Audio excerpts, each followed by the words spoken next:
दोस्तों अस्सलाम वालेकुम। आज हम बात करेंगे कि वो कौन से दो सहाफ़ी थे जिन्होंने इलेक्शन से एक माह पहले शहबाज शरीफ को फ़ौज का ये पैगाम पहुंचाया कि फ़ौज ने शहबाज शरीफ को प्राइम मिनिस्टर बनाने का फ़ैसला कर लिया है। और इसके साथ साथ आपको ये भी बताएंगे कि इलेक्शन से कुछ अर्सा पहले इस्लामाबाद में होने वाली एक तकरीब में, जिसमें ख्वाजा साद रफ़ीक और मुझ समेत चंद सहाफ़ी शरीक थे, वहाँ क्या ख़ास हुआ था जिसका इस पूरे मामले से अहम ताल्लुक़ है। अगर आप इस खबर की तफसील जानना चाहते हैं और आने वाले दिनों में भी अहम मामलात से आगाह रहना चाहते हैं तो हमारे चैनल को सब्सक्राइब कीजिए। और अब बात करते हैं आज के मौजू पर। तो आपको बताएं कि सुहेल वड़ाइच साहब ने चंद हफ्ते पहले एक कॉलम लिखा और उस कॉलम में उन्होंने शहबाज शरीफ के साथ होने वाली एक सहाफ़ती नशिस्त को एक इंटरव्यू की शक्ल में शाया किया। और ये जो कॉलम था उसमें बताया गया कि शहबाज शरीफ ने ये दावा किया कि इलेक्शन से एक माह पहले तक इस्टेब्लिशमेंट यानी फ़ौज शहबाज शरीफ से राब्ते में थी और उस वक्त काबीना के वज़रा के नाम तक फाइनल किए जा रहे थे। लेकिन फिर अचानक बाजी पलट गई और शहबाज शरीफ के बकौल जो नवाज शरीफ का बयानिया था, शायद वो बीच में आड़े आ गया। और शहबाज शरीफ ने उस इंटरव्यू में ये भी कहा कि अगर उन्हें मौका दिया जाता तो वो पुल बनकर, यानी इस्टेब्लिशमेंट और नवाज शरीफ के दरमियान पुल बनकर ये बयानिए का मसला भी हल करवा देते। और साथ ही उन्होंने ये भी कहा कि दो सहाफ़ी ऐसे थे जो फ़ौज का पैगाम लेकर उनके पास आए थे और उन्हें कहा था कि फ़ौज उन्हें वज़ीर-ए-आज़म बनाना चाहती है। उसके बाद हमने देखा कि ये जब कॉलम छपा तो शहबाज शरीफ ने मुख्तलिफ टीवी चैनल्स को इंटरव्यूज़ दिए और उसमें उन्होंने कहा कि सुहेल वड़ाइच साहब के साथ उनकी ये जो गुफ्तगू थी ये निजी नौयत की थी और इसको सियाको सबाक से हटकर पेश किया गया। इसके साथ साथ मुस्लिम लीग नून के जो चंद दीगर रहनुमा हैं उन्होंने भी ये तासुर देने की कोशिश की और ये दावा किया कि सुहेल वड़ाइच साहब का जो कॉलम था और उसमें जो उन्होंने बातें लिखी वो सियाको सबाक से हटकर थीं। उसके बाद हमने देखा कि सुहेल वड़ाइच साहब ने एक और कॉलम लिखा और उसमें उन्होंने लिखा कि वो अपने पिछले कॉलम में लिखे गए एक एक लफ्ज़ पर कायम हैं और उनकी जो शहबाज शरीफ से मुलाकात हुई थी वो एक सहाफ़ी की हैसियत से हुई थी और वो एक सहाफ़ती नशिस्त थी। और ये तासुर देना कि मैंने कोई सियाको सबाक से हट कर लिखा है, ये सरासर गलत है। इसके साथ साथ उन्होंने उन मुस्लिम लीगी रहनुमाओं से भी पूछा कि क्या वो खुद इस मुलाकात में मौजूद थे, जो वो इस मुलाकात के हवाले से जो कुछ उन्होंने लिखा उसकी तरदीद कर रहे हैं। जाहिर है कि जब राना सनाउल्लाह और जो दीगर मुस्लिम लीग नून के रहनुमा इसकी तरदीद कर रहे हैं तो वो उस मुलाकात में मौजूद ही नहीं थे, तो वो इसकी तरदीद कैसे कर सकते हैं। ये सवालात सुहेल वड़ाइच साहब ने अपने दूसरे कॉलम में उठाए। अभी इसी सिलसिले में आपको इसी से जुड़ा एक और वाक़या पहले आपको सुना देते हैं कि मियां नवाज शरीफ की नाअहली से कोई 5 हफ्ते पहले यही सुहेल वड़ाइच साहब हैं जिन्होंने एक शोरा Afaq column the party is over लिखा था और उसमें उन्होंने ये इंकशाफ किया था अपने तज्ज़िये की बुनियाद पर कि मियां नवाज शरीफ की नाअहली होने वाली है और उसके 5 हफ्ते बाद ही मियां नवाज शरीफ जो हैं वो अदालती फ़ैसले के नतीजे में नाअहल हो गए थे। और जिस वक्त सुहेल वड़ाइच साहब ने ये कॉलम लिखा उसके कोई 2 हफ्ते बाद अभी मियां नवाज शरीफ की नाअहली नहीं हुई थी। तो इस कॉलम के शाया होने के 2 हफ्ते बाद एक आलमी कॉन्फ्रेंस की कवरेज के दौरान सुहेल वड़ाइच साहब को, मुझे और चंद दीगर सहाफ़ियों को मियां नवाज शरीफ के साथ गैर रस्मी मगर तफसीली गुफ्तगू करने का मौका मिला और हमने वहाँ देखा कि मियां नवाज शरीफ सुहेल वड़ाइच साहब से खासे नाराज़ नज़र आए और उन्होंने सुहेल वड़ाइफ साहब से कहा कि आप तो मुझे नाअहल करवाने के चक्कर में हैं और हमारी हुकूमत गिराने के चक्कर में हैं और आप हमारे ख़िलाफ़ बहुत लिख रहे हैं। तो उस वक्त सुहेल वड़ाइफ साहब ने और जो हम चंद दीगर सहाफ़ी मौजूद थे, उन्होंने मियाँ नवाज शरीफ को ये समझाने की कोशिश की कि सहाफ़ियों के जो तज्ज़िये होते हैं वो और जो ख़बरें होती हैं मीडिया की, वो तो ज़ाहिर है कि उनकी मालूमात जो उनको मुख्तलिफ़ हलकों से मिलती हैं, वो सियासी हलके भी हो सकते हैं और दीगर हलके भी हो सकते हैं, उनकी बुनियाद पर वो ख़बरें देते हैं और उनकी बुनियाद पर वो तज्ज़िये कर सकते हैं, जो किसी के लिए मस्बत भी हो सकते हैं और किसी के लिए मनफी भी हो सकते हैं। लेकिन बहरहाल हमने देखा था कि नवाज शरीफ जो हैं वो उस वक्त सुहेल वड़ाइफ साहब से खासे नाराज़ नज़र आए थे। और उसके बाद हमने ये भी देखा कि उस कालम के शाया होने के 5 हफ्ते बाद ही मियाँ नवाज शरीफ जो हैं वो नाअहल हो गए थे। इसी तरह एक और वाक़या आपको बताएं जिसका मैं पहले भी एक वीडियो में मुख्तसर सा जिक्र कर चुका हूँ कि इलेक्शन से कुछ अर्सा पहले रावलपिंडी की एक सियासी शख्सियत ने मुझे और हमारे एक और साथी सहाफ़ी को डिनर पे मदऊ किया। इस डिनर में हनीफ अब्बासी भी मौजूद थे। तो वहाँ हनीफ अब्बासी ने मुझसे पूछा कि एक सहाफ़ी के तौर पर मेरी क्या राय है और मेरा क्या तज्ज़िया है कि इलेक्शन में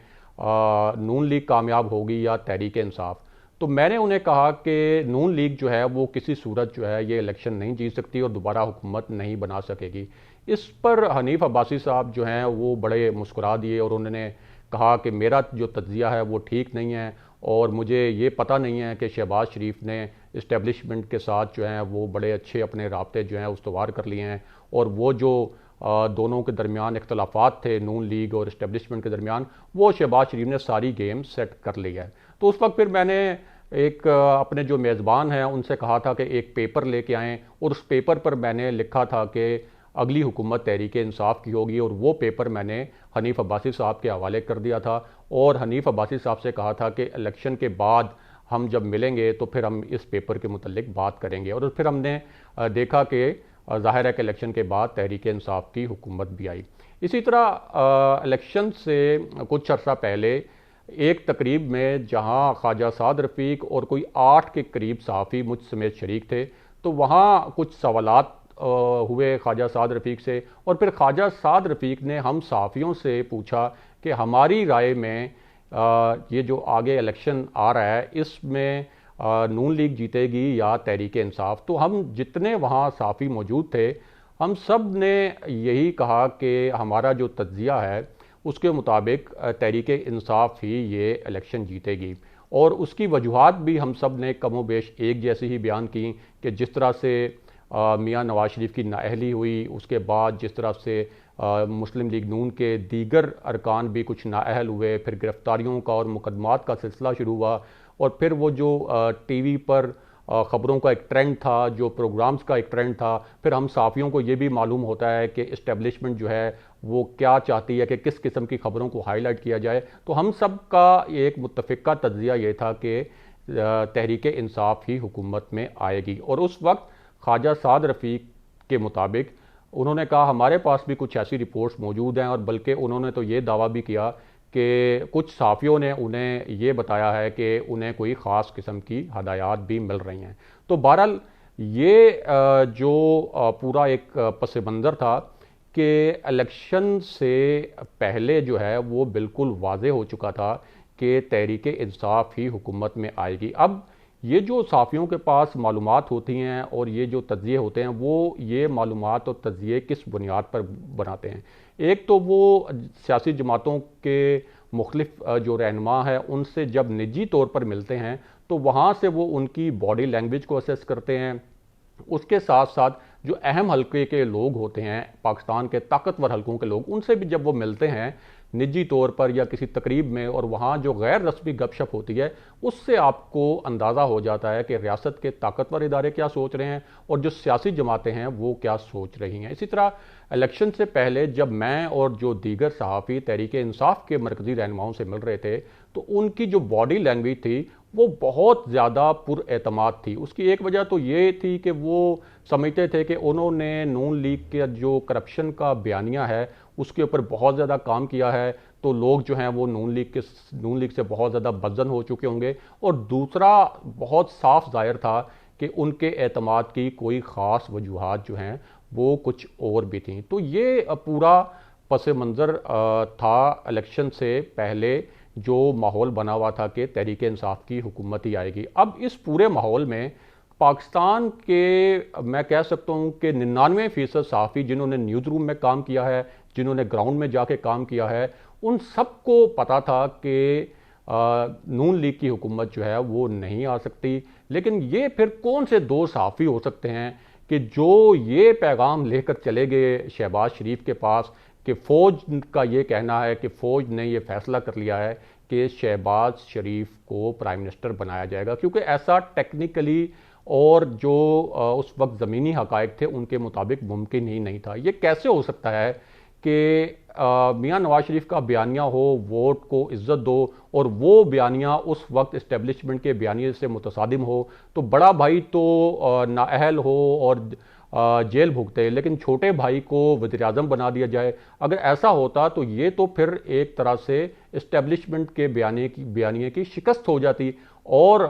जाहिर है कि सबको पता है कि नून लीग का जो वोट बैंक है वो तो नवाज शरीफ का है, तो इस तरह फिर नून लीग तो ये जाहिर करती कि नवाज शरीफ का बयानिया जीत गया। तो ये किसी सूरत जो है मुमकिन नहीं था कि उस वक्त के ज़मीनी हक़ाइक़ को मद्देनज़र रख के फ़ौज इस किस्म का पैगाम शहबाज शरीफ को भिजवाए। तो अब हम नहीं जानते कि वो कौन से दो सहाफ़ी थे या थे भी या नहीं थे कि जिन्होंने शहबाज शरीफ को ये पैगाम पहुंचाया, या शहबाज शरीफ को इस पूरे मामले में कोई गलत फहमी हुई। और जहाँ तक सवाल है कि अब मुस्लिम लीग नून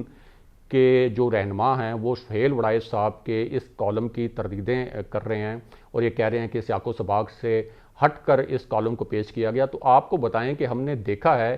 कि ये मुस्लिम लीग नून का एक वतीरा बन गया है या एक पॉलिसी बन गई है कि वो वोट को इज्जत दो के बयानिए की समझ लें कि विकेट के दोनों तरफ खेलते हैं। आप ये कह सकते हैं कि वो साफ छुपते भी नहीं, साफ नज़र आते भी नहीं। तो ये पॉलिसी उन्होंने अपनाई हुई है। तो कोई जो है वो उनकी एक वाज़ेह स्टांस हमें नज़र नहीं आता। और जब भी कभी वो इस किस्म के बयानात दे देते हैं और फिर जब उनको लगता है कि इससे उनको कोई सियासी नुकसान हो सकता है, तो दोबारा जो है वो बिल्कुल बैक फुट पर चले जाते हैं। तो इस वक्त भी वो जो तरदीदें कर रहे हैं, सुहेल वड़ाइच साहब की जो क्रेडिबिलिटी है उसको देखते हुए नज़र आता है कि इस वक्त वो इस कोशिश में हैं कि अगर शहबाज शरीफ के इस इंटरव्यू से उन्हें कुछ सियासी नुकसान पहुंचने का खदशा है तो उस सियासी नुकसान का अजाला किया जाए। दोस्तों, आज के प्रोग्राम में हमने आपके साथ जो खबरें शेयर की, आपके सामने जो तज्जिया पेश किया, उसके मुतालिक कमेंट कीजिए, उसके मुतालिक फीडबैक दीजिए। और अगर आप आने वाले दिनों में भी अहम मामलात से आगाह रहना चाहते हैं तो हमारे चैनल को सब्सक्राइब कीजिए। अगले प्रोग्राम तक के लिए खुदा हाफिज़।